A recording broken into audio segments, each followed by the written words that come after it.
രാവിലെ എണീക്കുക എവിടെയെങ്കിലും പോവുക എന്ന് ആലോചിക്കുമ്പോൾ തന്നെ എനിക്ക് പ്രാന്ത് പിടിക്കും. കാരണം എനിക്ക് രാവിലെ എണീക്കുന്നത് ഒട്ടും ഇഷ്ടമല്ലാത്ത കാര്യമാണ്.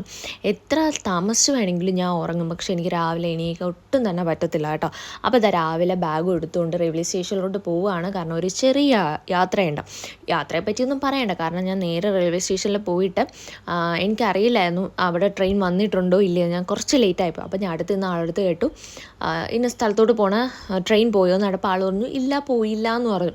എന്നിട്ടും എനിക്കൊരു ഡൗട്ടായിരുന്നു. ഞാൻ ആ ട്രെയിനിൻ്റെ അകത്തിരുന്ന ആളെടുത്തായിട്ട് ഇത് ഇന്ന സ്ഥലത്തെ ട്രെയിനാണോ എന്ന്. അപ്പോൾ ആൾ പറയല്ലേ, ഇതാണ് ആ ട്രെയിൻ. ഞാൻ ആ ട്രെയിനിൽ കയറാതിരുന്നെങ്കിൽ എനിക്ക് ട്രെയിൻ മിസ്സായി പോവുമായിരുന്നു. അപ്പോൾ നമ്മളതാ എത്തിയത് വർക്കലയാണ്. വർക്കലയിൽ വേറൊന്നും അല്ല, ചെറിയൊരു കല്യാണ വിശേഷമുണ്ട്. അപ്പോൾ അതിന് വേണ്ടി ഞാൻ രാവിലെ ഇറങ്ങി പുറപ്പെട്ടു. എന്നും ചേട്ടൻ വിളിക്കാൻ വരുമ്പോൾ ഇന്ന് വിചാരിച്ചു നമുക്ക് കുറച്ച് നേരം നടക്കാം.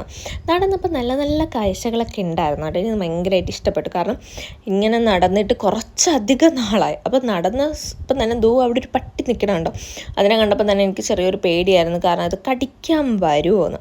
എന്നിട്ട് നമ്മളിതാ നടന്ന് ബിബിൻചാൻ്റെ വീട്ടിലെത്തിയപ്പം ചിത്തുവും മാമിയും കിടന്നുറങ്ങി.